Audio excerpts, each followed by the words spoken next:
Trey Lance, the Titans moving up to 3. There's a lot of rumors going around surrounding this team, and we're going to get into all of it and more on this week's episode of Talking Titans. Sammy, start me up. Turn up your volume. Because you're about to listen to The Sick Podcast. Talking Titans. Ladies and gentlemen, 94 yards. Touchdown, Titans.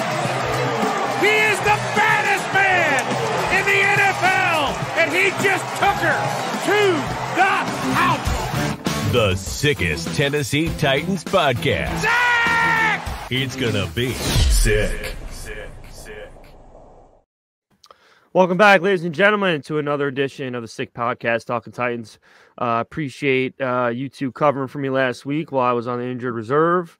I'm not in agonizing pain, so I can finally get back in the mic and shoot the shit with the two of you again, which I'm very happy about. But thank you very much. You guys held it down exceptionally well, as I expected. But before we start, support for the Sick Podcast, Talking Titans, is brought to you by Manscaped. Who is the best in men's below-the-waist grooming? Their products are precision-engineered tools for your family jewels. Manscaped Performance Package is the ultimate men's hygiene bundle. Join over 7 million men worldwide who trust Manscaped with this exclusive offer to you.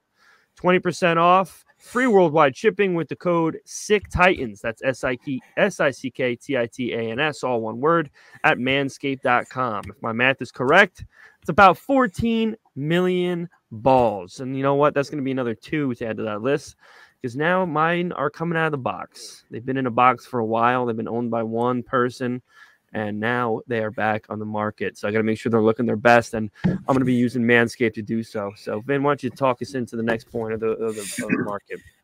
Well, now that I'm glad we know that you're back on the market and your tools are available, you want to do yourself a favor and keep that brajol clean. Keep it looking nice, keep it looking tidy. There's nothing worse than getting a nick, a scrape, a cut, an ingrown hair. Forget all that noise. Go get yourself the Performance Package 4.0. We got the trimmer, we got the nose hair trimmer. You can use it on your ears. Hear your girlfriend yell at you a little better. We got the ball toner. We got the ball deodorant. Do yourself a favor. Go get it all. Make the whole package look good. And trust me, your balls will thank you. It's time to take care of yourself, fellas, and go to manscaped.com and get 20% off plus free shipping with the code SICKTITANS. Again, that's 20% off free shipping with the code SICKTITANS at manscaped.com. One more time, fellas, it is 20% off with free shipping at manscaped.com. Use code SICKTITANS to unlock your confidence, and always use the right tools for the job of Manscaped. All right, so let's get right into it. Since last week, a couple things have come up surrounding the Titans and the rumor mill. Some good things, some questionable things. But first off, let's start with a tweet that was put out. I believe it was almost a week ago at this point, if not like 5 or 6 days ago. I sent it to my old man. I had it right up here. Yeah. So Larry Krueger, who to my knowledge is somebody that's linked to the media for San Francisco, tweeted out, based on what I've heard from Shanahan, Lynch, and York, I expect Trey Lance will be traded during the 2023 NFL draft. My guess is he'll be dealt to the Titans for Malik Willis and a pick swap that gives the 49ers a day 1 or 2 pick as well. And then he goes into what they should be using that on. Now, I'll gladly give you my thoughts on that. But first, as always, I'll turn the attention over to you two. Jarrett, what would you say to Rand Carthon bringing in one of his own at the quarterback position? Give me him. If you're gonna go all in on Trey Lance, because obviously they don't want to carry the $36 million contract in Ryan Tannehill. Just a couple things on Trey Lance. I know me and Vin were talking about it before you got on the show. Trey Lance at North Dakota State, he was 19-0 as a starting quarterback. In his junior season, he had 2,700 yards and 28 touchdowns with 0 interceptions. He won 2 national championships with North Dakota State, and his career completion percentage in college, because he really hasn't started in the NFL yet, was 65.2. So, I mean, the guy can throw the ball. He's obviously can run the ball. He also ran his junior season for 1,100 yards and 14 touchdowns. So he has all the tools. So if you compare that in today's world, that's a modern day Lamar Jackson almost, and you guys want to go after Lamar Jackson, I say you go the cheaper route and go after Trey Lance. Yes, he's unproven, but Rand Carthon has been saying, and with his signings and free agency, he is going for the unproven guys looking for starting roles who have starting capabilities. So Trey Lance, I'm all in on that. Vin? I mean, listen, Jared's talking about what he did in fucking 2019, 2020. You know, I used to have got a chance. Yeah, I used to have abs back then too, but a lot of things change in life, and I think he hasn't played football in a long time. He has no NFL experience because he got hurt, week 2 this year, I believe. He's got four NFL starts, so I mean, yeah, so nothing basically, nothing really that you could, make a solid judgment off of. Which Sal will use that against me when we critique his boy Malik. But I'm just not in on him. I understand the connection with San Francisco. I do. I think the same reason why we were connected to Arizona. We have a former Titan running their show now. We have a former 49er running our show now. So naturally, you're going to get those rumors. If you're going to do it and you're going to look for the silver lining, it's maybe the fact that we're getting him for nothing. His contract is basically probably already paid for at this point. We're going to be paying him his yearly salary of, $1 million or so until you have to decide on that 5th-year option. That being said, though, I would rather them at this point go get a guy that you really want in the draft, which I know we'll touch on later. But I'm just not a Trey Lance guy. I never was. When they picked him, I don't see the hype. These 1AA guys, sometimes they're they have these gaudy numbers, but it's because of the level that they played at in college, not taken away from his skill set. But I'm just not in on him. And the pick swap, too. I mean, are we going to have to give up, a little bit of draft capital to get this kid? When in reality, I think we should be saving all the draft capital we can get going forward. I'm just not in on the move. Salvatore, how do we feel about it? I mean, listen, here's what my campaign slogan has been this whole offseason, and I know it's going to upset a lot, but I'm consistent, or at least I try to be. Anything but Tannehill. That's it. I mean, here's what we do know, okay? And I'm looking right at it now. Kid threw for about 600 yards in his rookie season with 2 starts. That's pretty fucking good considering what we had to witness with our rookie quarterback last year and his amount of starts. Guy's 6'4", 225 pounds. Okay, that's pretty much what you're looking for, height and weight in an NFL quarterback and some. We have no idea what his ceiling is. And I would say outside looking in, it's relatively high based on, the film that we have available to us. Is it any more of a roll of a dice than going after any of the rookie quarterbacks this year? There's no way of knowing that because we just don't know what he's capable of. He has the chiseled form of an NFL quarterback that you're looking for: height and weight, body stature. He's a big ass fucking dude who can sling the rock, and he has some wheels to him. So I would not be opposed to it all. I think, you want to have those 2 guys in there. Malik would be part of the deal, which would, be unfortunate, but it is what it is. It's all about winning, obviously, not about a singular player. So, but I'd be all for it. I mean, at this point, I can't understate it anymore. I have no issue. Option number 1 for me would be Lamar Jackson. Option number 2 for me would be Stroud, Young, or Richardson. I've come around to the thought of Levis, but realistically speaking, I can't stand the way that guy looks. He's just a fucking annoying looking guy, and it would be really tough unless he's a baller. I mean, he'd be in my doghouse like the first fucking chance because I just don't like the way he looks. You can say the way fucking how chiseled your boy Trey Lance is. You know, like how chiseled. If he was 4 inches taller, it'd be a little bit different. That's where the difference lies. And I think Lance still has about a quarter on him too. So, I don't know. Those would be my first 2 options, but I would not be upset with Trey Lance. I wouldn't be upset. I mean, what it's probably going to cost. Don't forget, this guy was a top 5 pick 3 years ago, and he's got 4 NFL starts. Yeah, injuries a concern. You got to keep him healthy. You got to keep him upright. That's something that remains to be seen with our franchise. But I mean, I don't think it's any less of or any more of a risk than going after any of these 4 guys. I just don't, because Trey Lance could be the real deal. We don't know. He certainly's got the look, certainly has the size and weight. So, and he's thrown some fucking rocks, man. He's got 600 yards in 2 games his rookie year. That's not bad, regardless of what the situation was. So, but what I like more about how you said, it's not fair to really say he's any less of a risk, but you could say, look at the competition that these guys have played against that are coming out now. You got an Ohio State guy, a Bama guy, Florida guy, so, what you were playing in those conferences is much more than you're playing at the D1 AA level, unless you're trying to reunite him that bad with Dylan Raduns. What do you say for Josh Allen then? Listen, for every Josh Allen, there's how many Johnny Manziels or Trey Lances, or not. Johnny Manziel went to a big school, but what I'm saying is for every huge prospect out of a smaller school, there's a 10, 15 guys that fail, Yeah. But he was great for a year and then completely deteriorated. He's going to be the MVP of the XFL maybe, but that's about it. So for every Josh Allen, and guess what? We can say what we want of Josh Allen. He's great, but he hasn't really done much in the playoffs. No, because he's their whole team. Yeah.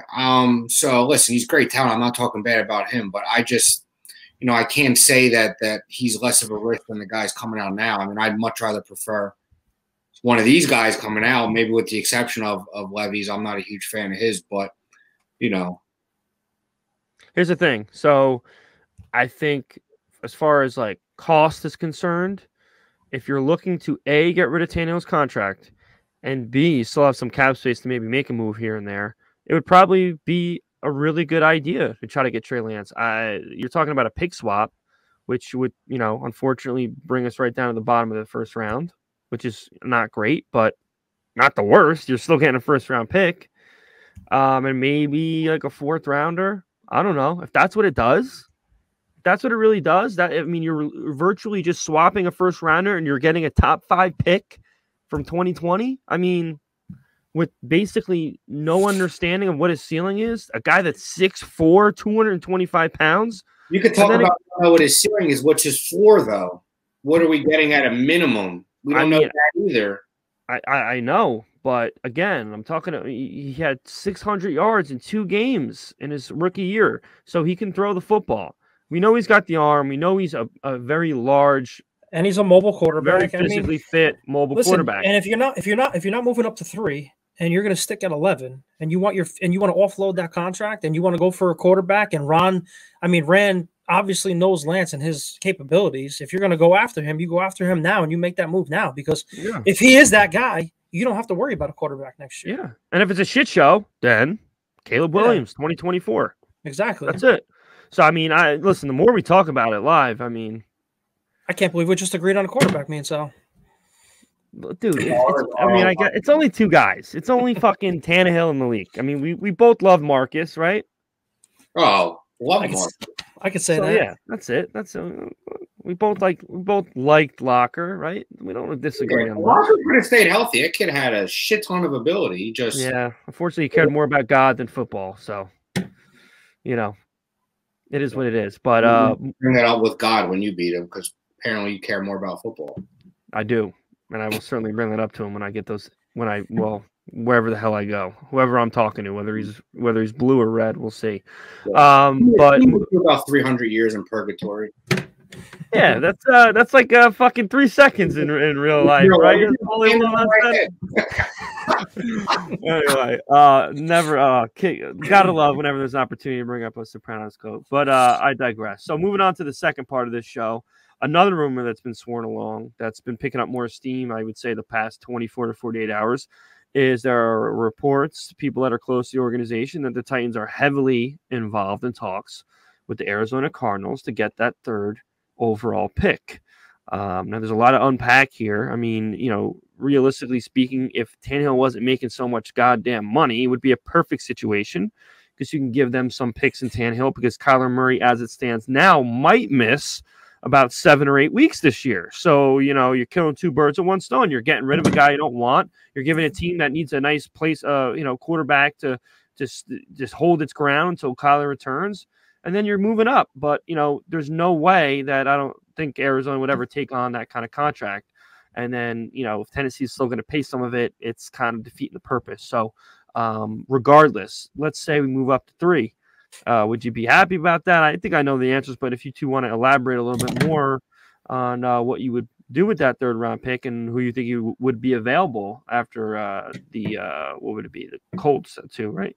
No, Houston at 2. That's right. What do you think, Garrett? Listen, I mean, the rumors have to be true. I mean, Monty is the new GM in Arizona, and obviously they're not taking a quarterback with the 3rd overall pick, so their doors and their ears are wide open for a trade. And the Titans, in my opinion, with Daniel Jeremiah saying the rumor, you have to believe it because he has all the credibility in the world, so it's true. So if they are going after that, who would be the quarterback? If now they're saying that Houston may not take a quarterback at 2, I don't believe that at all. I can't see that. If Bryce Young falls in our laps at 3, if we make that move, is that like crazy to understand? No, but like if that's the pick of the litter between Will Levi or AR 15, you guys are going to call me crazy, but I said it last week to Brent Autry that if they move up to 3, I'm drafting Hendon Hooker. I'm not big on AR-15. Why? He's probably not going to be. He's probably going to be there at 11 though. Huh? It's pretty likely they're saying that he may go inside the top 10. But it's a big maybe though. Listen, we don't know. We're outsiders doing podcasts. All those people, all the NFL world, they keep everything close. They know who's picking. They're saying Seattle may take AR-15 now. Who knows? But if that's the case and that's who you want, and I know Vrabel was there at Pro Day for Tennessee, and he was looking at offensive lineman. He was looking at Hyatt and he was looking at Hooker. So I mean, if that's your guy too, that's another option at quarterback. I will not say that they're drafting Levis at 3 or Anthony Richardson at 3. There's no way. Those you want to talk about ceilings and floors? To me, they're the floors of the quarterbacks.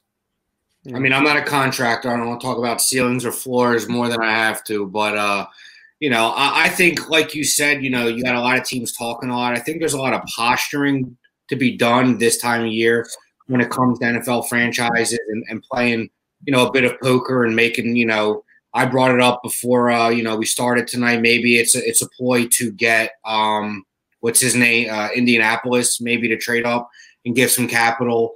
I don't know. If you have a guy, if you got a guy and you think he is it, then by all means make the move. But I believe there's only 2 guys in this draft that you make that move for. CJ Stroud and Bryce Young, and they're the odds-on favorite to go 1 and 2. If one of them is there at 3, you don't think twice, 100%. But what are you going to have to give up to move from 11 to 3? Obviously, you're swapping picks, but I'm assuming it's going to be probably another 2nd, a 3rd, maybe a pick next year as well. I mean, you're going to have to give up the jump. You're definitely giving a 1st. Yeah, you're probably going to have to give a 1st next year. And for someone of the AR-15, I don't even like calling him that. He deserved that title yet? Probably not. Plus, I think we should do away with gun references in this country. I think that it's not the best move, in my opinion. You don't know what you're getting out of him. And Levi's is just, to me, Jake Locker 2.0, a big physical guy who, built like, Sal likes, nice and chiseled. But what are you getting out of him? To me, I watched a lot of him last year. It looks like he telegraphs a lot of throws. He makes a lot of poor decisions. Granted, he's playing against the best conference in college football, but that's what everyone in the NFL is like. So, and Hendon Hooker, I think, like Sal said, stay there at 11 and take him. I just think if you got a guy that you love, go for it. I guess we have no choice but to support it, but I don't think moving up to 3 to get either Richardson or Levi's, however you pronounce it, is the move. Listen, I stand corrected. Levis is 6'3", 231. That's a big fucking dude. Yeah, he's a monster. You seen them fucking selfies he's posting in the gym? I know. I mean, he looked kind of small in those pictures. Maybe it was from far away. At least I'm talking height, but it's a big kid, man. I don't know. Listen, it's all coin flip, guys. That's the unfortunate thing. The only thing that's not a coin flip, and I'm so fucking sick, I got to argue with people about it. Lamar Jackson is the only thing in this whole carousel of quarterbacks that have been linked to us that's not a fucking coin flip. Obviously, the injury, that's with any player, but the talent's there. The skill is there. I don't want to hear about, He's a running back, whatever. He had one guy to throw to. And half the year he had, what's his name? The Duvernay. He's the big dog over there now, right? Him and Bateman and Bateman. That's who I meant. Bateman. Mark Andrews, tight end. Well, that's what I'm saying. He had only Mark Andrews his whole fucking career until half the year last year. We don't know, like, the fact that he did what he did with what he had around him, 60 touchdowns in 2 years to one guy, that's insanity. I don't need anyone to tell me he's a running back. He's not a running back. No, everybody else is a coin flip. He's not a running back, but you can't argue that you don't. Sorry, Jared, but you can't argue that you haven't. Think that his style hasn't caught up with him a little bit. You know what I mean? And guess what? You say that he had to compensate because of his lack of talent.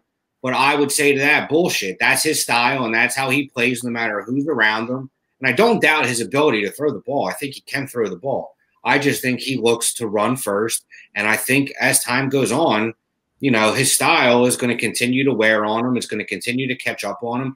Would I be mad if they traded for him? Of course not. He is a former MVP. Talent out the ass. The thought of him wanting to read option with Henry is just scary for defenses to even think about. I love it. But to commit to him, he's not taking a 3-year deal. He would have took the deal with Baltimore if that was the case for $130 million, making $40 million a year. He wants a 5, 6, 7-year deal for $300 million, and you're going to have to guarantee at least probably 2 of it, $250. He's not guaranteeing it, and he's not going to get a 7-year deal either. And I think it's hard to commit that many years and that much money to a guy who has failed to stay on the field as time goes on. But like you said, Sal, it is a coin flip. I'd almost rather probably gamble on him than trade up for Levis or Anthony Richardson, to be honest. But, that's just a pipe dream right now because I really don't think, even if he does get moved, they're not going to move him to the AFC. Very rarely does a player that is that good that gets traded in their own conference. I mean, you look at Eagles when they traded McCoy to Buffalo. You know what I mean? Look at what we did to A.J. Brown. We traded him to Philly. You never really trade within your conference. So we could talk till we're blue in the face about Lamar Jackson and how great he would be, but that's all hearsay until it happens. So yeah. Real quick on the Anthony Richardson and the Will Levis. Those guys, man, they're unproven. They haven't really started a whole lot in college, and teams around draft season, they fall in love with arm strength and size of the quarterbacks. These guys are huge. They're chiseled. You can throw them all a mile and hit the roof. I don't care that you throw the ball and you hit the roof. I don't care that you throw 80 yards. Can you be productive in the NFL? Can you read a defense? Can you look off a defender and throw it? And can you are you able to read defenses? Period. The end. I said it with Malik Willis last year. He showed out at his pro day, and look what he does in the NFL. I know he had a couple starts. It doesn't matter under his belt. Like guys like a Trey Lance, no coordinator, but it doesn't matter. I mean, yeah, okay, it does matter about that when you surround yourself with talent, but still, like guys that are unproven in college tend to fail in the NFL. Yeah, like C.J. Stroud has a solid career at Ohio State. Same thing with Bryce Young, solid career. They'll go to the NFL and they'll transition to a decent or a great quarterback. Yeah, these other guys are gambles to me. Listen, last thing I'll say about Lamar Jackson: 45-16 is his career record as a starter. That's pretty goddamn good. Yeah, and then you can say the same. You could say the same thing about Tannehill as the quarterback for us, and look at their record in the postseason. It's the same thing. Well, again, Tannehill has about twice as many playoff games as Lamar does, and he's got about 6 more years in the league. So that's something. He was on a dog shit. He was on a dog shit Dolphins too for a long time. I understand, but again, you look about what you're telling me. You put Lamar Jackson on the 2019 Tennessee Titans, and we don't win the Super Bowl? I'm not saying no. You tell me you put Lamar Jackson against the Cincinnati Bengals 2 years ago, and we don't at least go to the Super Bowl?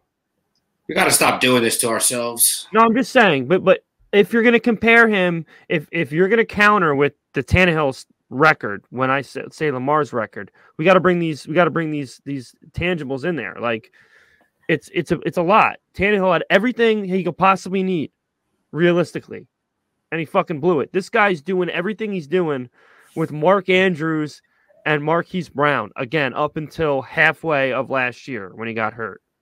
So, I mean, Tannehill's record as a starter, 78 and 65. As a Titan, 36 and 19. Not blowing me away, but not awful. Again, I'll say it once, say it a million times. We don't really need to talk about this anymore because I think realistically all of us are kind of on the same page. Ryan Tannehill doesn't make anyone better around him. You got to make Ryan Tannehill better in order to succeed. You need all the pieces you could possibly get. And you got to keep him upright. You got to give him the receivers. You got to give him the play action, and he can succeed.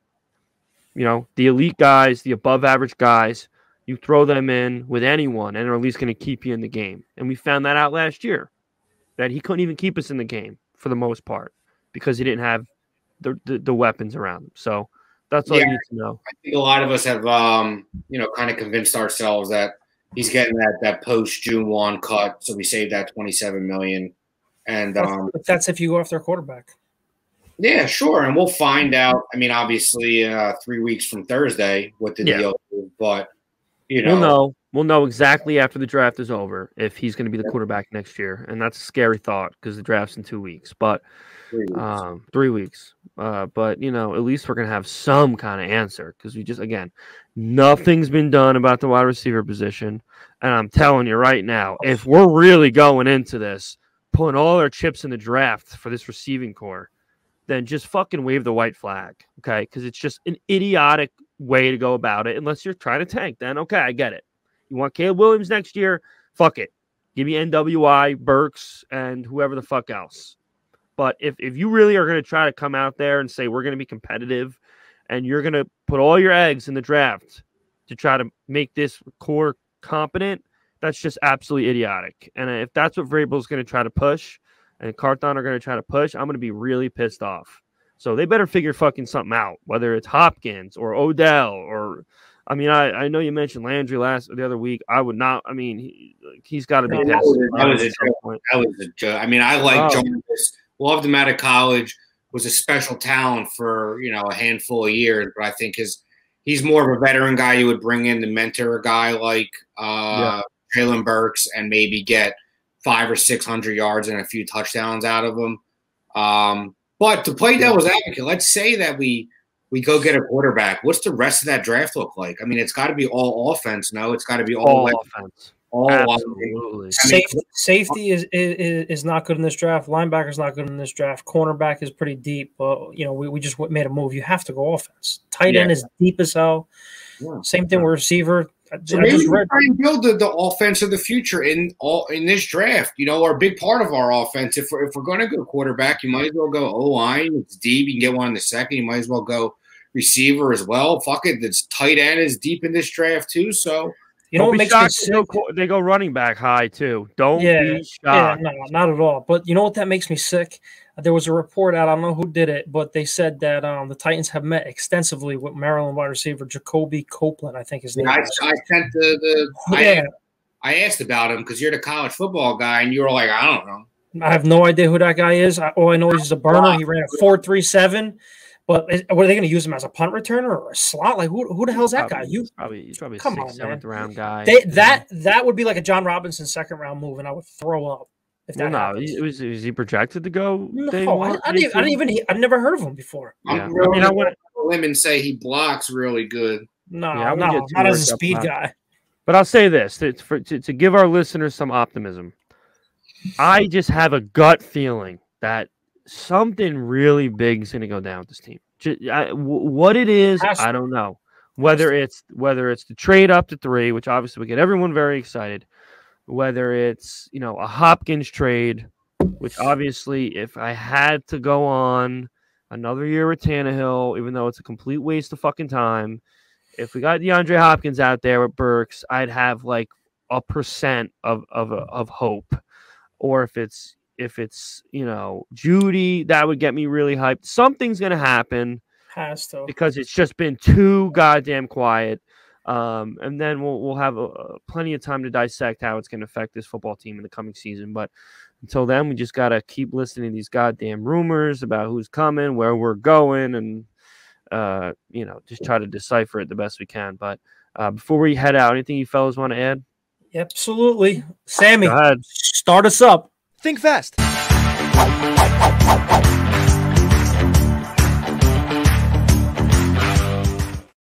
Boys, we got no guest, so you both are in the hot seat today. Oh shit! Welcome to Think Fast, baby. I was jealous every time I watched this, so I'm happy. Jared kept this one in his back pocket all put it in my back pocket. Absolutely. So both of you go 1-1, whoever you want to start with, but favorite sports memory. Good, Vin. Favorite sports memory, like that I participated in, like a pro team, like no, your favorite team, any sport, whatever.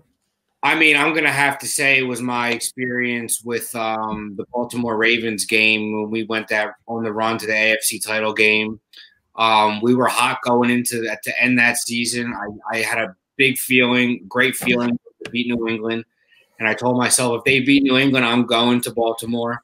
I texted two of my hometown buddies, and as protection, I said, "You guys got to come with me so you can watch over me." And they both came with me. You know, one of my buddies was a sports reporter down in Baltimore. He interviewed me at the tailgate. We got on the news. It was funny. We went up there. We dominated that game from the start. Of course, we all convinced ourselves we were winning the Super Bowl after that, but just a really cool experience as a Titans fan. I had two of my hometown buddies with me, longtime friends. They're both in my wedding, so it was like a memory for us as a friend group. It was a memory for me as a Titans fan. And it was a run that, although it didn't end well, you know, we enjoyed the ride.